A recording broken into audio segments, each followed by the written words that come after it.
What do you think that the Catholic Church will not only stand the test of time but remain very powerful in the decades to come if atheism on one end comes in and Islam on the other end comes in, or do you think that that the Catholic Church is, as an institution, is in some trouble?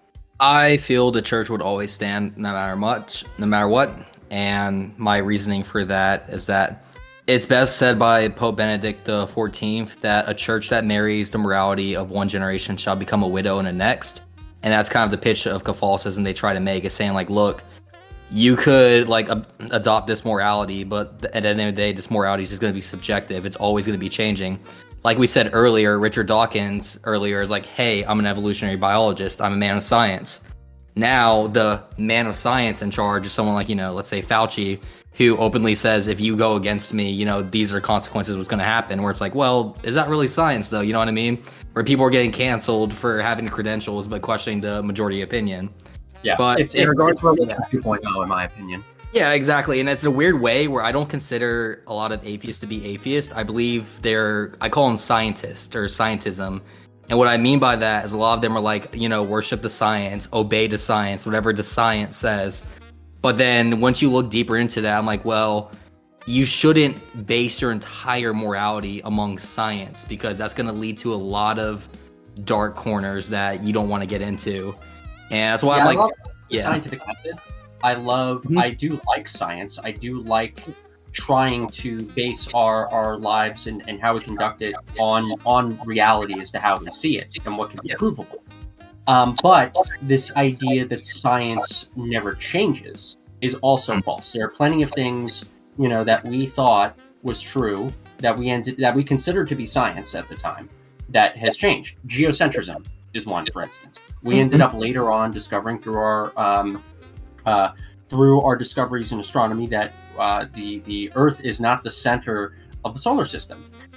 We ended up discovering later on things about evolution that were true. This is why I think the kind of quote unquote religious side, when New Atheism was popping up in the 2000s, really got slapped in the face because creationism is compared to evolution, as compared to Darwin's theory, wasn't able to at least this idea, right, in like states like Texas of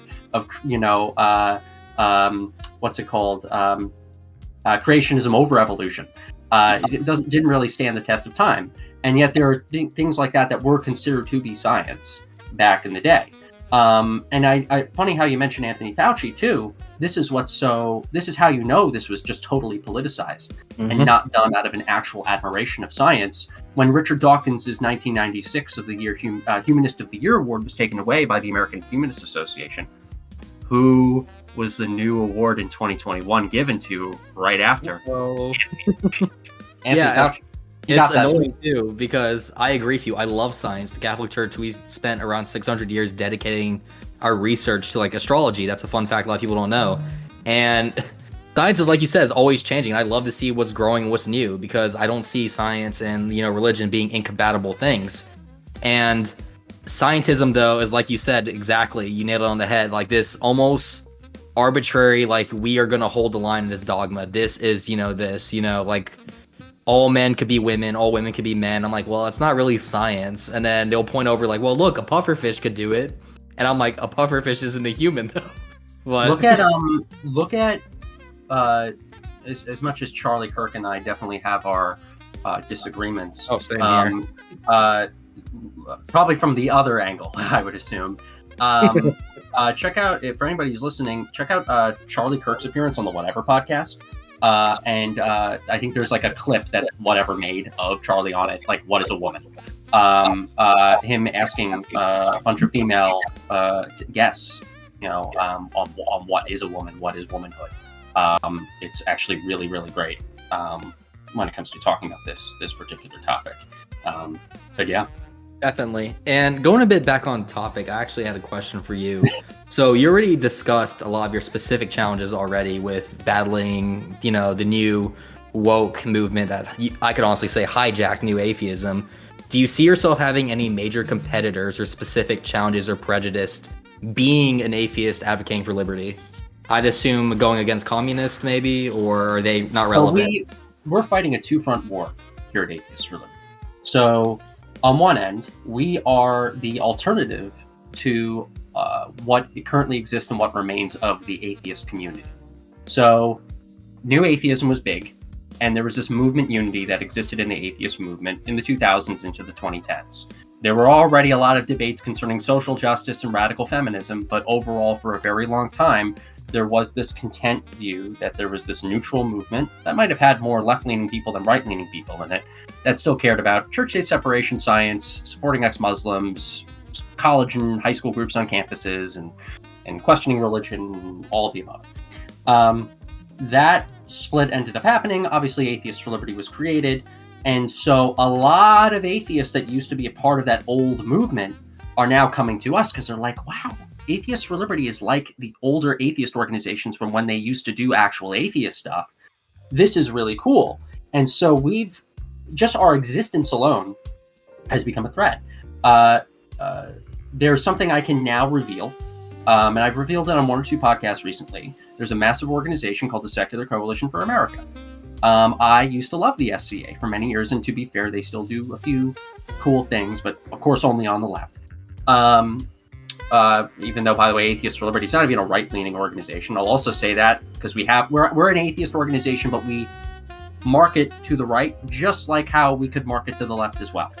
And that's why people think we're the evil far right, atheist group. When we're actually not really. We're literally milquetoast 2000s Richard Dawkins, Christopher Hitchens, and we happen to also have Republicans in our group, just like we have Democrats in our group. Oh no, but we because we exist, we have a growing advisory board, Atheists for Liberty, and the current, I believe, board chairman or president, whatever, or executive, I forgot who, of the Secular Coalition for America, she has a rule that nobody who is on Atheists for Liberty's advisory board, well-accomplished atheists that used to actually be a part of all these other orgs, none of them can join the board of directors of the Secular Coalition for America, because our mere existence, I would argue, is a threat to them.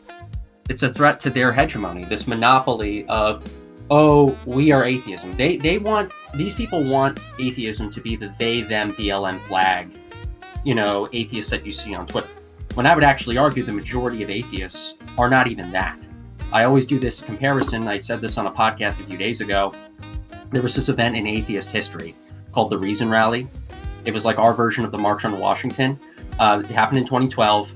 We had 30,000 atheists that appeared in the rain, in the cold, in March. Where people wearing ponchos and raincoats, listening to Richard Dawkins and other famous scientists and atheist advocates and secular advocates. We had a second rally to that 4 years later. And this was around the time where the movement really got near fully corrupted by social justice. I would say between 300 to 3,000 attendees showed up in comparison to the 30,000. What happened to those 27,000 other atheists? Those 27,000 other atheists didn't want to go to a social justice rally. Those 30,000 other atheists wanted to go to an atheist rally. And it's why Atheists for Liberty has been growing each year, because not only do we gain new people, but we gain a lot of those older people who used to be part of a nice, vibrant, cool atheist counterculture that want to see something like that happen again. They don't want to join a social justice group. So we pose a threat. God, it's really taking me a while to answer this question. So we're fighting a two-front war. We're fighting the woke people. And then we have a whole other problem. You have Islamism growing rapidly in the Western world. So I'm part of a group called the Clarity Coalition. I'm a founding member. I work with people like Ayaan Hirsi Ali and Yasmin Mohammed and people like Dr. Sheedy Jasser, Muslims, ex-Muslims, atheists, politicians, freethinkers who are kind of more moderate. And we are opposing political Islam in all forms in its growth. That's a big issue that we at Atheists for Liberty have to tackle. And it's growing in North America too. Big problem. But then also wokeism. I already mentioned wokeism. Islamism, and then also not to insult some people on your side, but there are definitely plenty on this dissident Catholic and Christian right that also really do not like our existence. And what I try to tell people who are very heterodox in their thinking about the future of Westerns, and I've actually gained respect from people that really don't like atheism, really don't like our existence, because they at least understand where I'm coming from. And this is it. The future of the West I think, is going to be atheistic. All the polls are showing that. And if the data is showing that, wouldn't you want advocates of Western civilization, people who agree that we should have a top